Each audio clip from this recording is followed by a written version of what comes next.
So let's get into the video about stippling a Glock and what you're going to need. Obviously, first thing you're going to need is an unloaded firearm. So I'm going to be doing this on my Glock 43 because it sits around and I haven't really done anything with it. So now's the time.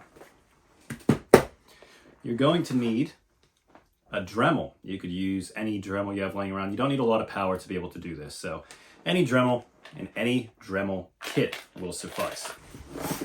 You are going to need a pencil. And one of the most important things to the process is going to be a wood burner. So this is a cheap one I got at Harbor Freight. You don't need anything expensive, but you do need special tips. So I'll go out and I got these off Amazon. I'll leave a link down below if you're wanting to get into this of the ones that I actually used for this project. And they're made by OT Defense. This is the first time actually using these. I've used quite a few other ones, so I'll let you know how it goes along with the stippling process. So first off, we got our Dremel out. What we're going to do is cut out specific areas of this actual firearm to make it a little bit easier to hold. So if I'm holding this, you can see my fingers kind of tucked in really awkwardly. So I'm going to cut that up a little bit and then make a little indentation right here for your fingers to tuck up in as well. So we're going to focus on that first.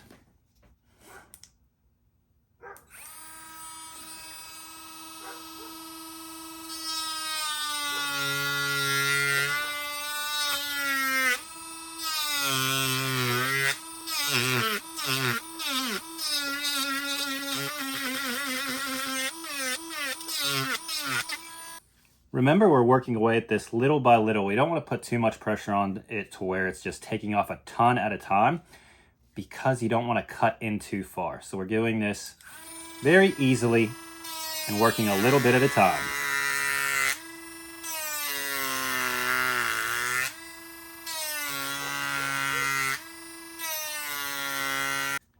Okay, so that undercut's a little bit better. Now we can work on this part.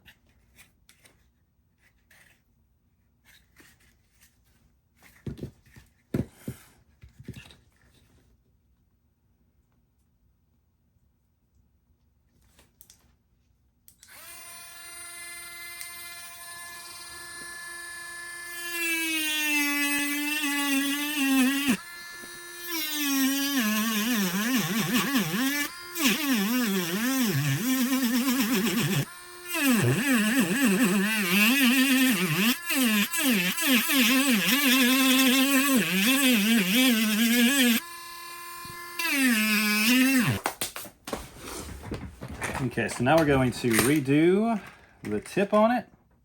As you can see, it's kind of peeling off. So we're just going to add another one.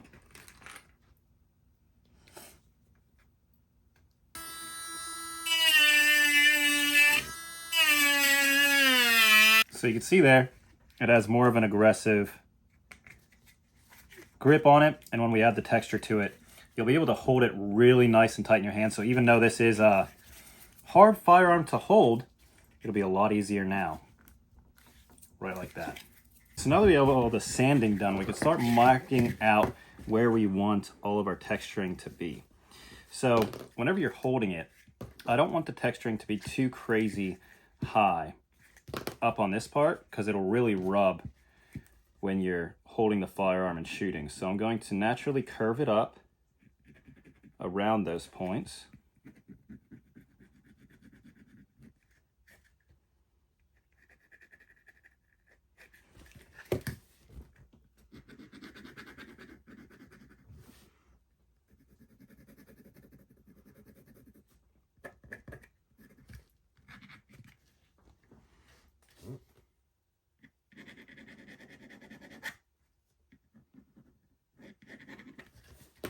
And this part is for your thumb.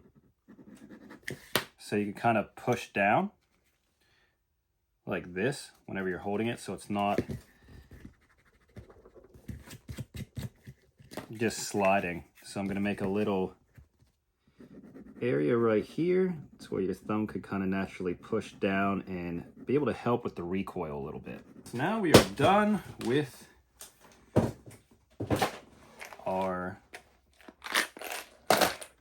Dremel and we could pull out our tools for the wood burner. Have this set up so it doesn't burn anything.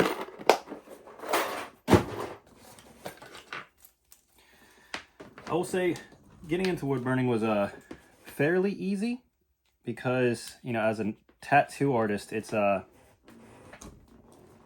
you're holding everything perfectly and trying to, you know, make sure that you're not shaking too much. It's kind of the same process, I would say.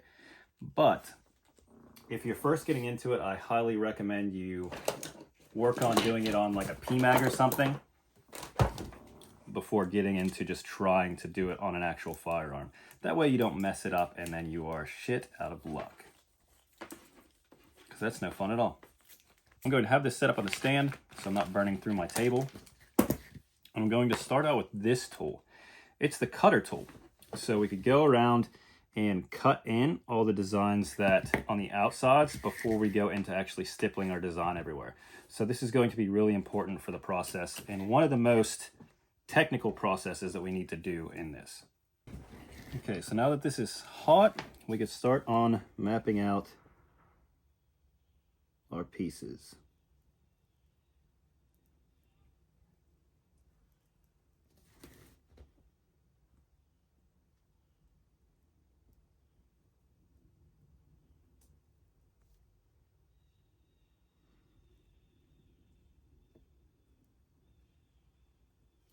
So the biggest thing is this is just keeping even pressure. You don't want to go too deep or it'll cut into the inside of your firearm. You don't want to mess this up.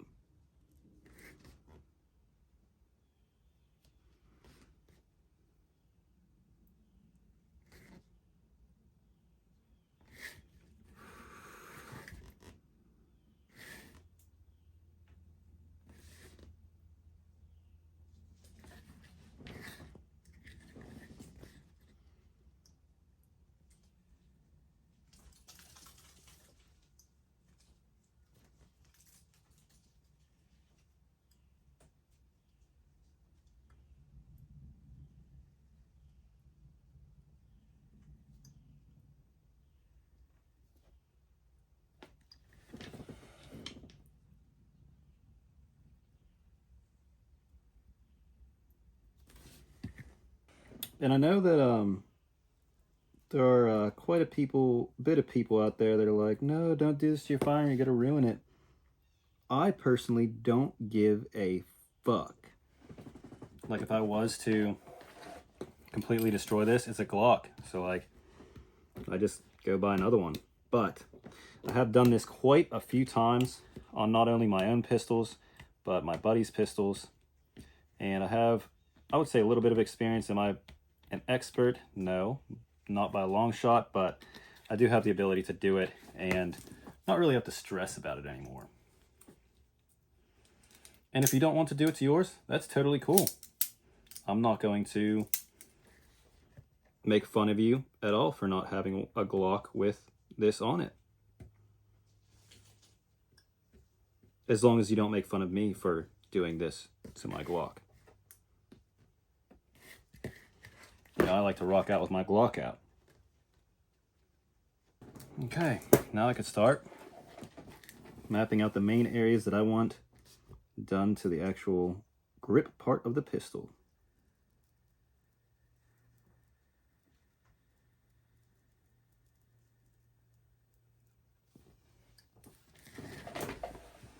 Also do this in a well-ventilated area. You don't want to just be breathing this stuff in. So wear a mask if you want to. You know, because that's important.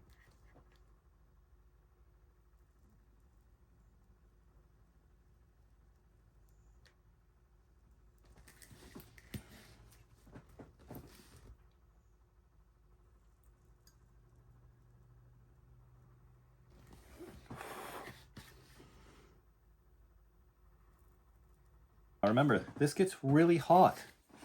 So don't just put your fingers in the way of it or you're going to have burnt fingers, which is no fun. Unless you're into that sort of thing.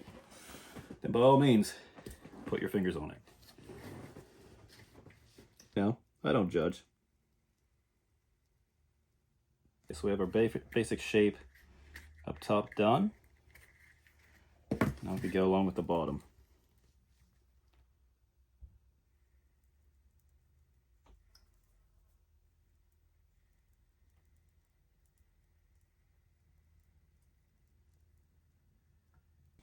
If you were to pay a company to do this, then, you know, they'd have some like laser or something do this part for you. So it's like absolutely perfect, but you have the ability to do all these things yourself. And to get an effect that works and helps, that's all we're looking for here. We want this to have a better grip. So I don't need to spend $600 to go to a company to do something that I could do at home. Will it look as perfect? No, but we'll do the exact same thing. Abso-fucking-lutely. Okay, so for this project, we're going to be using the honeycomb pattern. So it's like triangles, and when I press down, it'll make a nice textured look. It won't be super crazy. I do have this claw one that I am saving for another project that the grip will be a little bit more dramatic. So if you're working with mud, water, it'll really stick to your hand. And I want to be able to carry this one appendix without it rubbing on me super bad and creating kind of an issue with the way comfort. I'm using it this way and using the honeycomb. But for right now, I have just a small circle.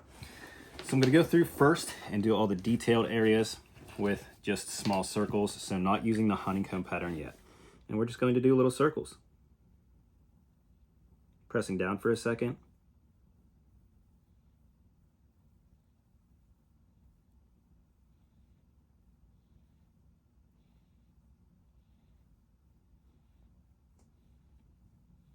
I'm not pressing very hard. I'm just letting it rest, and then it'll sink in and then lift up and move on.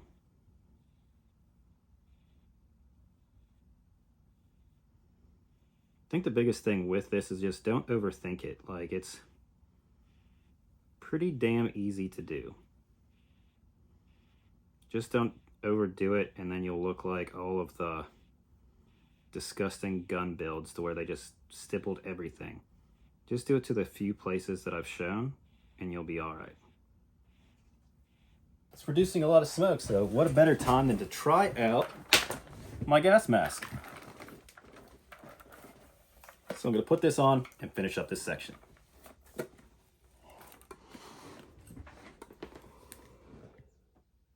Positive note, gas mask works. And no, you don't need a gas mask to do this. I've done it plenty of times without one, but you might get a little bit of a headache a little bit afterwards, which that's up to you if you want to experience that or not. So this actually works out really well. There's that added grip that's not just slippy right there, and you could really feel the texture underneath here to lock your fingers in when you're holding your pistol. So that's it so far. Now we just have to switch over to this pattern and get the other side done. Whenever I'm switching these, so I don't have to unplug it, I'll just use a multi-tool. Unscrew it. Sit it on a can.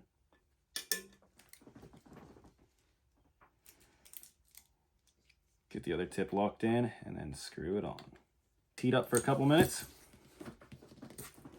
Then we'll get back to it. So right now we're only about, I don't know, I'd say 20 minutes in, and it's almost done. It doesn't take a lot of time, just takes a little bit of practice. So practice on, you know, some magazines. So if you do mess them up, you could still use them before jumping into something like a pistol. But like I said, if you have a little bit of ability for do-it-yourself stuff, this is a super easy process. It's not anything that you have to have any sort of high-end equipment.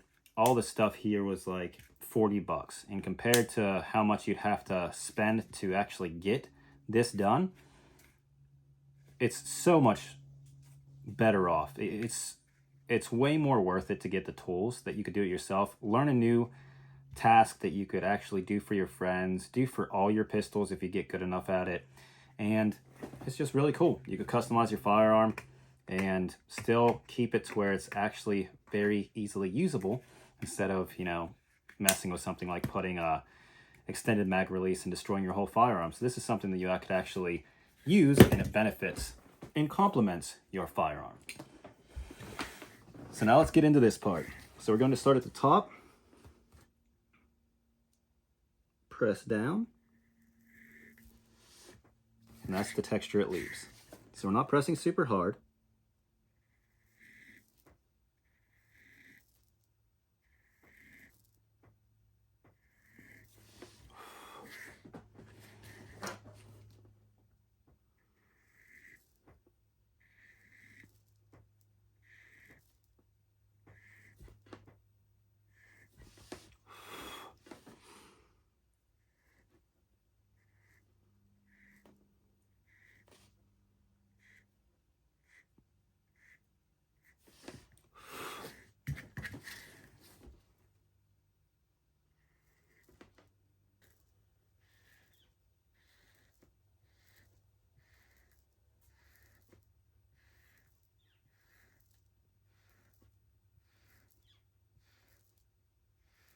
So whenever you're going through, you want to make sure that you're keeping constant pressure as you go through with doing the firearm, right like this.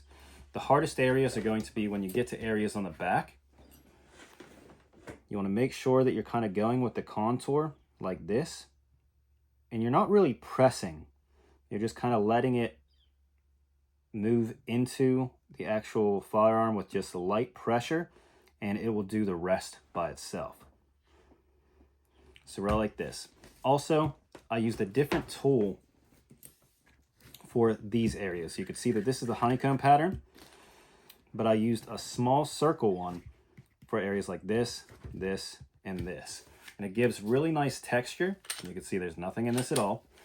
Whenever you are holding it, to be able to grip it and feel the firearm. So the biggest things with this is the fact that it does smoke a lot. So make sure you are wearing protection on your face. You're also doing it in a highly ventilated area, because this stuff will give you a headache. I've done it before without a mask and gave me a migraine. So it's probably not the best to breathe it in. This is about the easiest kind of stippling you could get into. Once you get onto the specific designs and going into it that way, it gets a little bit more in depth, but this is one of the easiest. Anyone could really pick this up and be able to do that. And for a Glock, it's something that should come factory, but until they do, this is something that anyone could do.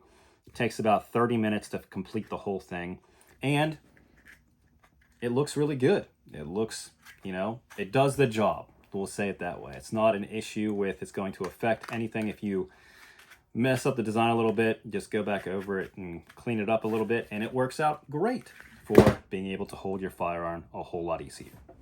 So if you enjoyed learning how to stipple your firearm, make sure you like and sub to the channel. I'm going to be doing a lot more stuff like this, so you could understand that these are all things that anyone could do. You don't need to send them to a company to be able to make a desired effect work.